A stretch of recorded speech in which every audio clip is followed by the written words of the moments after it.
Hello and welcome to the Sports Gazette, home of today's boxing and MMA news round. I'm Oscar Pick and I'm joined by my co-host Sam Brady, and we're going to bring you all the biggest stories in the world of combat sports. Sam, slightly different format to what we're used to here.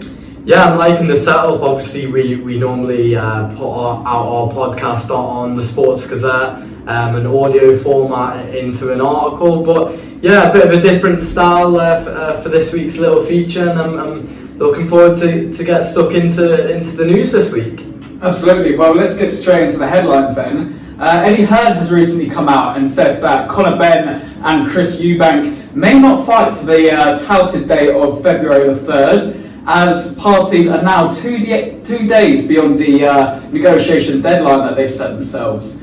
And with the British Boxing Board of Control reluctant to sanction Conor Benn in this particular fight, who knows what will happen with Conor Benn and Eubank. Sam, do you think it was wishful thinking from Eddie Hearn when he tried to move this fight into that direction? Yeah, I think, look, they're always going to try and make that fight, and I think it's a bit optimistic from Eddie Hearn, I think, to think that fight's going to happen anytime soon. I think obviously Conor Benn failed numerous drugs tests and he's been banned from the British Board of Control, and I know they're going back and forward in discussions on whether he can fight under their regulations. But I think, yeah, as I said at the start, I think Chris Eubank Jr. and Conor Benn, it's always going to be a big fight. It's always going to be one of those generational fights that people are always going to want to view. I just think this numerous drug test failure from Conor Benn, it's a big stain on his career, and I think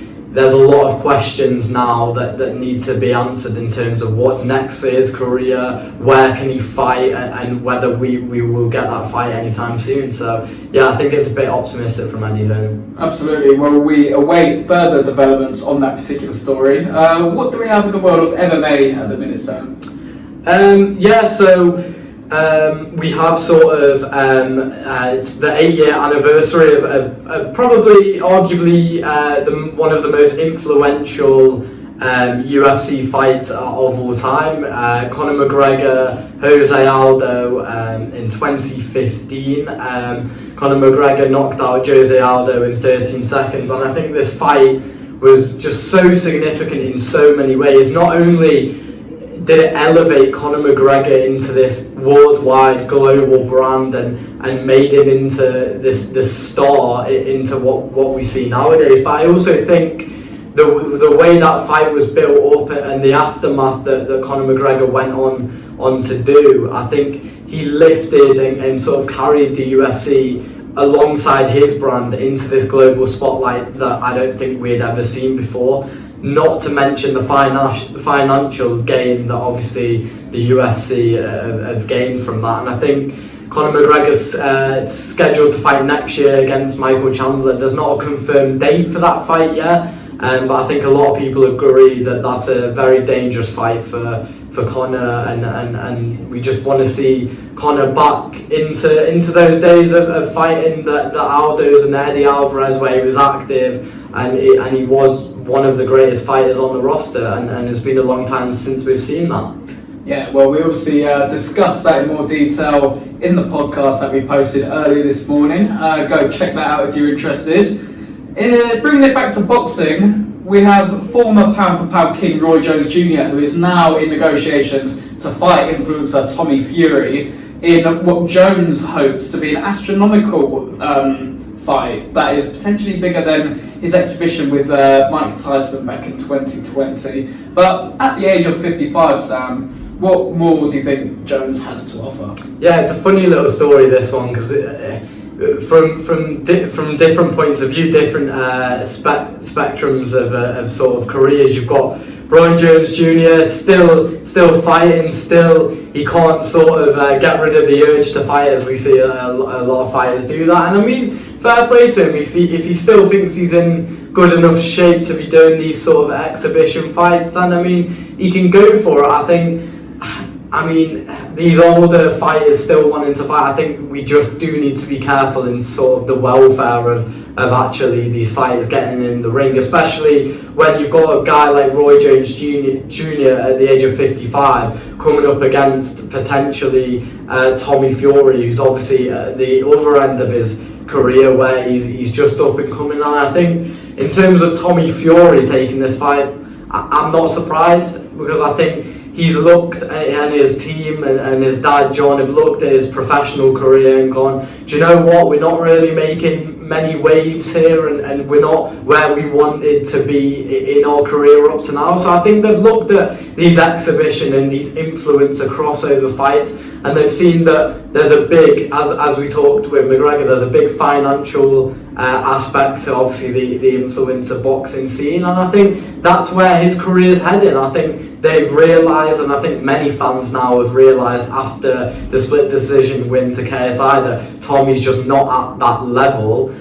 So I think he's accepted that, and he's going down this sort of, as I said, crossover route. And again, if he's open and honest about his career and it's clearly just a money grab, then fair enough to him. You can't knock it. But I think questions start to be asked of Tommy Fury when he comes out saying he wants to be a champion in the pro scene, but then we see him linked to fights like this. So yeah, I think it's just a bit of a weird fight.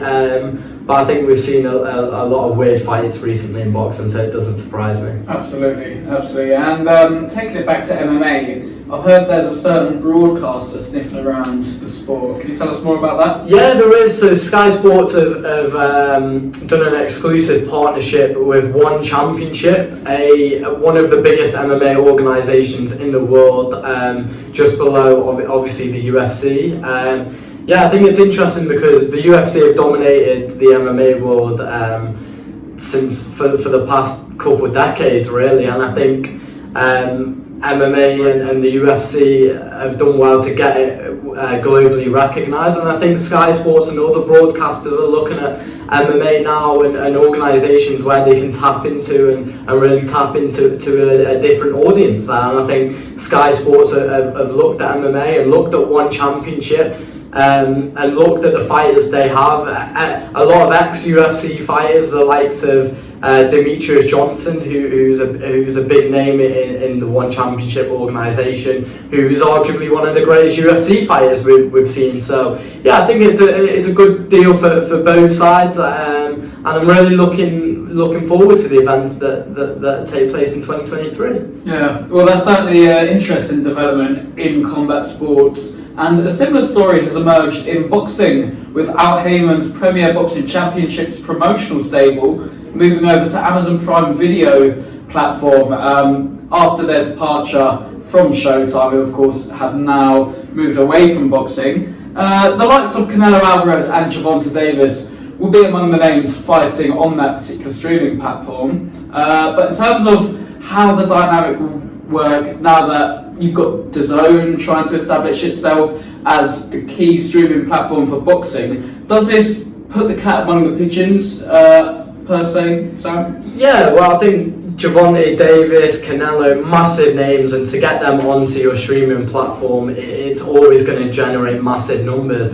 I think you've got the likes of DAZN and Sky Sports who have tried to make themselves the home of boxing recently, and I think in the past couple of years DAZN have done a great job actually really of tapping into sort of, we talked on Tommy Fury, tapping into the different markets of boxing. They obviously produce a lot of pro boxing content, but now they're also making themselves sort of the home of the influencer scene.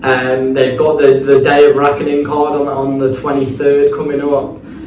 So I think, yeah, DAZN and Sky Sports, obviously Sky Sports with Anthony Joshua and a lot of other fighters with Boxer over there, they've been putting on a lot of significant events as well. But I think that they'll welcome this competition. I think it's healthy. I think it will only generate really good numbers, and I think it just benefits the fight fans in general. I think if you have many different platforms covering many different fights, I don't think there's a negative there, and I think the promoters are going to welcome the competition and they're going to try and work together like we've seen out in Saudi Arabia to make the best fights that they could possibly make. So. Well, they say too many cooks spoil the broth, so we'll have to wait and see how this plays out in boxing. But just to finalise here, Sam, obviously we've talked boxing, we've talked MMA. What have we got to look forward to in combat sports? Yeah, I mean, just this weekend coming, there's a massive UFC event, UFC 296. It's being tipped as one of the biggest cards of the year, the last card of the year. A year which has been quite an amazing year of business for the UFC, the year they celebrated 30 years. But on Saturday, Sunday morning, UFC 296, we've got Leon Edwards defending his belt for the second time at the welterweight belt. First time was in his hometown, his home country, London, O2. And he put on a pretty impressive performance. Obviously, the rematch against Usman, got the split decision win in that one. But this one will be a different and a tough test in Colby Covington. He's very outspoken, he's very controversial, but he's also a very, very well-rounded fighter. And I think Leon, again, like against Usman, has to be on his best form. He has to be in his best shape, and he has to stay concentrated in that fight. But it's a fight that if all things go accordingly, he could get through. And there's another Englishman on the fight, of course, as well, Paddy Pimblett.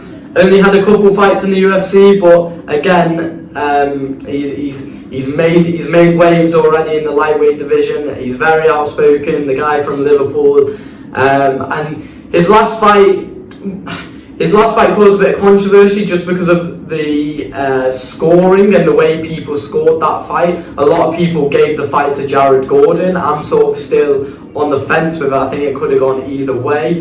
His fight on Saturday, Sunday morning, is against El Kakui Tony Ferguson, who again, very well-rounded fighter, of course a legend, a veteran in the sport, and two fighters on different ends of the spectrum. Tony at the back end of his career, but still not a fighter to dismiss. Could cause Paddy some problems. We've got the Irishman Ian Gary fighting on the card. A very good fight to look out for is Shavkat Rakhmonov against Stephen Wonderboy Thompson. That's a big contender for that. Wonderboy calling for the belt if he is to beat Shavkat. But yeah, a very great event to cap off an amazing year for the UFC.